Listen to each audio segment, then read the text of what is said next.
sahabat Hermina, bertemu lagi dengan saya Eka Aprilia di podcast Rumah Sakit Hermina Bogor, Bincang Sehat bersama Rumah Sakit Hermina Bogor.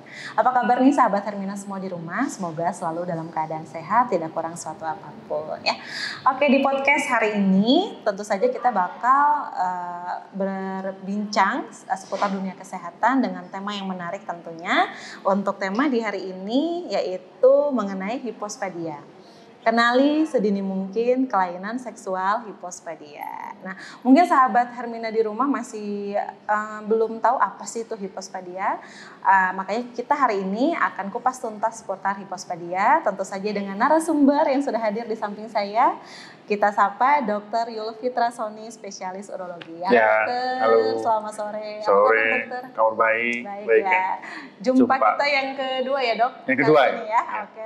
Sebelumnya mungkin sahabat Hermina sudah pernah menonton podcast kita ya. Sebelumnya kita membicarakan seputar ini ya, infeksi saluran kencing. Iya. Nah untuk yang hari ini masih ada kaitannya dengan urologi.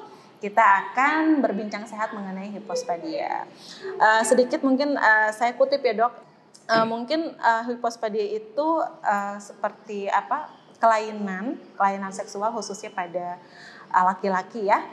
Di mana lubang kencing yang mungkin pada normalnya terletak di ujung penis laki-laki, tapi ini terletak di bawah penis atau bahkan menjalar sampai ke buah zakar.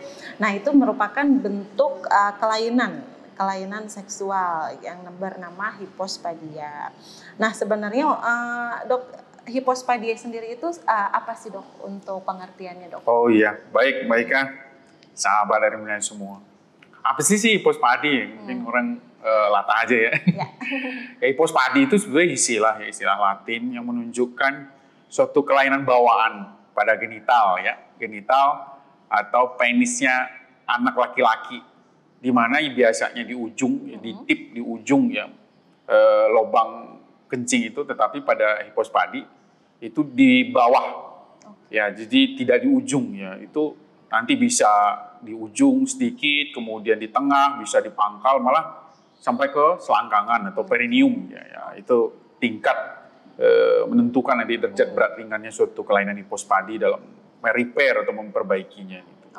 Nah itu yang diistilahkan hipospadia itu seperti itu ya. Sebenarnya hipospadia itu apakah selalu bawaan lahir dok? Atau misalnya ada pengaruh dari semenjak di kehamilan atau seperti apa? Ya, hipospadia itu adalah kasus-kasus bawaan ya, itu dibawa sejak lahir ya.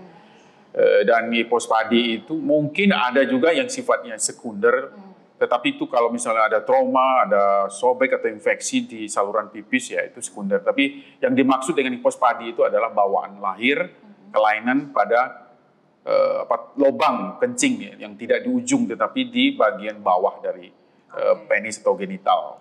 Nah, itu. Mungkin kalau digambarkan mungkin biasanya di sini ya dok. Ya di ujung di tip. Mungkin bisa di bawahnya. Ya di bawah ada yang di sulcus itu di cekungan di gland penis ya, bisa sampai ke tengah atau mid kita istilahnya, bisa ke pangkal atau proksimal. Itu malah dekat ke skrotum atau kantong kemaluan itu, atau marah ke arah perineum yang lebih bawah lagi, itu dekat dengan buang air besar gitu ya. Itu kasus-kasus yang berat itu biasanya. Ya. Oke. Gejala awalnya biasanya itu muncul saat bayi begitu baru lahir, bisa langsung terdiagnosis kah hipospadia atau memang berkembang seiring berjalannya usia bayi seperti itu? Dok? Ya, jadi sebetulnya hipospadia itu bisa diidentifikasi saat lahir, bisa ya, jelas sekali itu. Jadi diagnosa hipospadia ini diagnosa yang dilihat saja, sudah tegak diagnosa, jadi nggak perlu pemeriksaan macam-macam gitu ya. Hanya pemeriksaan fisik kita lihat, oh ya, jadi kita tuh ada trias lah. Trias itu 3 hal yang gampang kita perhatikan mungkin untuk bidan atau yang menolong persalinan itu bisa mengidentifikasi bayi laki-laki yang baru lahir. Jadi bengkok satu ya. Jadi genital itu, penis itu bengkok ya. Kita bilang tuh korde gitu, bengkok gitu ya. Itu ciri pertama. Yang kedua, kulup itu lebih di bawahnya nggak ada, tetapi di dorsum atau di atasnya itu banyak gitu. Biasanya kalau penolong persalinan melihat organ laki-laki itu akan tahu lah. Ya itu bengkok. Nah yang terakhir itu muaranya, ini yang identifikasi yang sangat pas ya. Tidak di ujung, jadi muara pipis itu Ya, saluran lubang pipis itu tidak di ujung, tetapi mungkin di sulcusnya, mungkin di tengah, atau mungkin sepanjang ke arah bawah yang sepanjang penis itu. Nah, itu cirinya. Bengkok satu, kemudian kelebihan kulup satu yang di atas ya, di dorsal, dan muaranya tidak di tempatnya, tidak di ujung. Tiga hal itu bisa menjadi perhatian kita untuk mendiagnosa hipospadi ini ya, dari sejak lahir gitu ya. Nah, biasanya dok, maaf aku juga sebelumnya kan sempat baca-baca ya dok. Katanya kalau bayi yang terdiagnosis hipospadi ini sejak lahir itu seperti yang sudah disunat. Betul? Ya, itu yang kita sampaikan tadi ya. Jadi kulupnya itu lebihnya di atas, di bawahnya itu tidak ada kulup atau kekurangan perkutium istilahnya. Sehingga kok seperti disunat ya, seperti disunat karena langsung ekspos glandnya itu. Betul. Jadi seperti yang sudah disunat. Ya. Dari kondisi bayi sendiri dok, yang penderita hipospadi ini apakah menunjukkan gejala lain dok? Misalnya apakah muncul demam atau ada kaitannya dengan yang lain dok? Tidak ya. Secara mungkin yang dirasa atau mungkin yang kita lihat, mungkin orang tua yang melihat anak, kok pipisnya ke bawah, tidak mancar lurus ke depan, tetapi ke bawah gitu ya. Jadi itu cirinya. Terus biasanya bayi kecil, anak-anak bayi itu saat pagi hari itu kan ada sedikit ereksi, itu bengkok dan kelihatan bengkok gitu ya.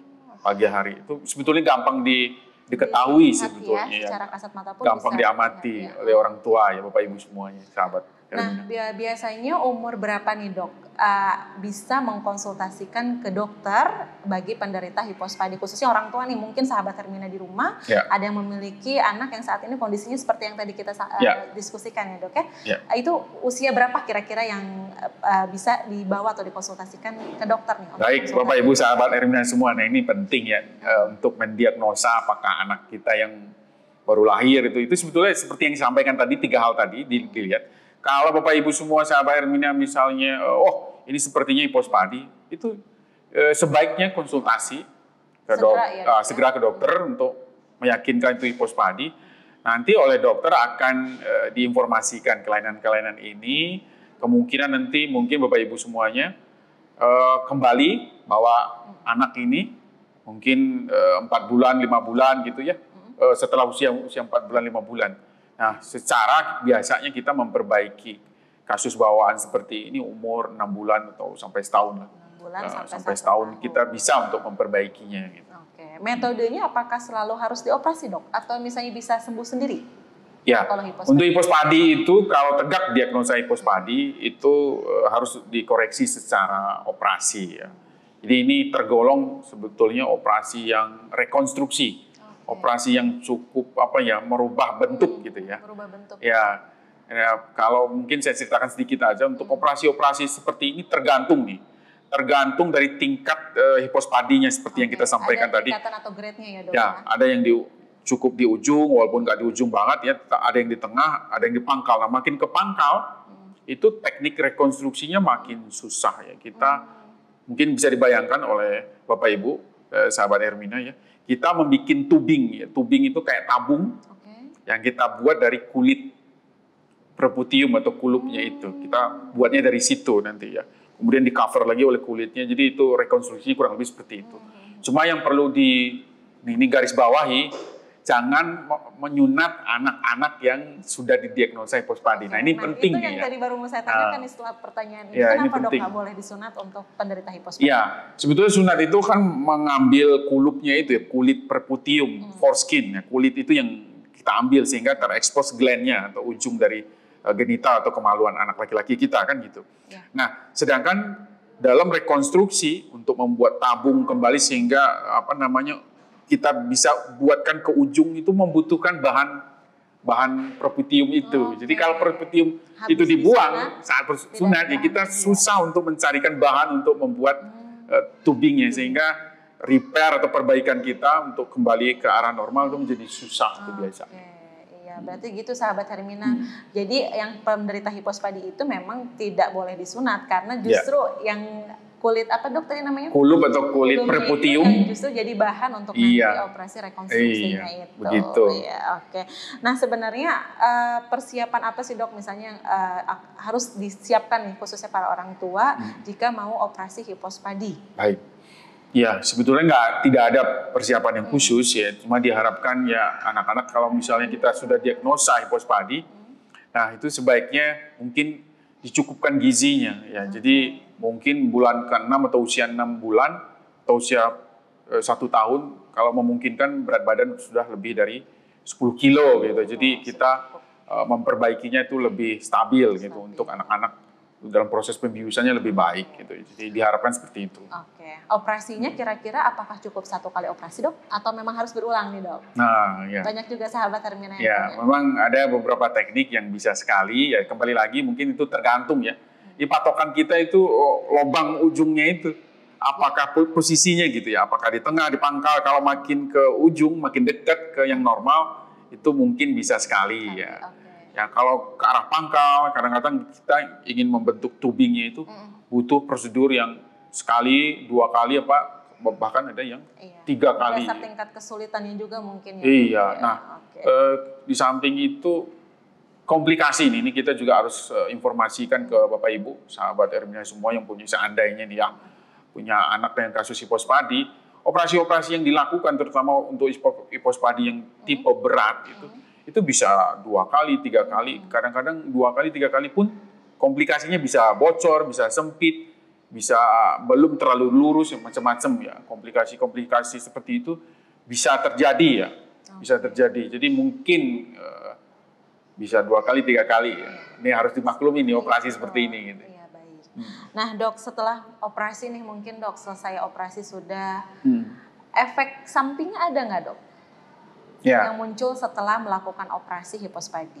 Ya, sebetulnya efek sampingnya itu bentuk rekonstruksi, hasil rekonstruksi yang dilakukan oleh dokternya. Nanti apakah sempurna? Nah, karena target kita pertama lurus.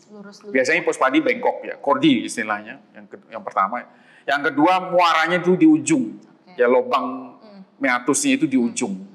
Ya, nah itu target kita seperti itu lurus. Nah kadang-kadang repair yang dilakukan belum cukup lurus, ya, karena kelurusan itu ini akan sangat tidak nyaman nanti saat usia dewasa sudah berkeluarga untuk berhubungan suami istri sangat mengganggu.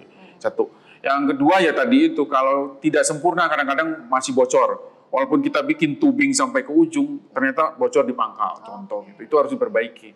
Karena kalau tidak kita perbaiki, ya saat berhubungan misalnya saat dewasa nanti udah berkeluarga, spermanya tidak di dalam. Jadi ini termasuk kasusnya menjadi infertility atau kemandulan pada laki-laki. Walaupun secara produktivitas sperma mereka bagus gitu ya. Tetapi tidak sampai salurannya di pangkal, jadi keluar di pangkal. Gitu. Oke.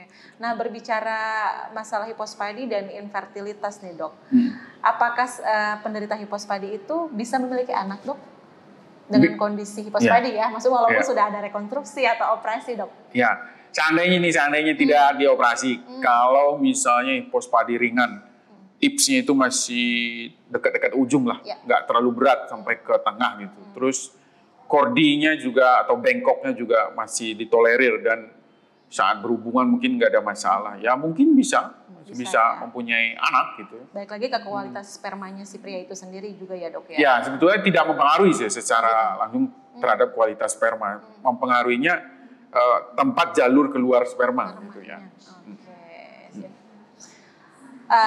Ada pertanyaan lagi nih dok mungkin dari sahabat Hermina ya dok ya.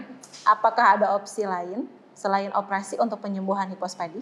Ya, sebetulnya sampai saat ini karena ini kelainan bawaan ya, hipospadi itu pilihannya adalah operasi rekonstruksi. Itu pilihan satu-satunya sampai saat ini ya. Jika tidak operasi sampai dewasa, bagaimana dok yang terjadi?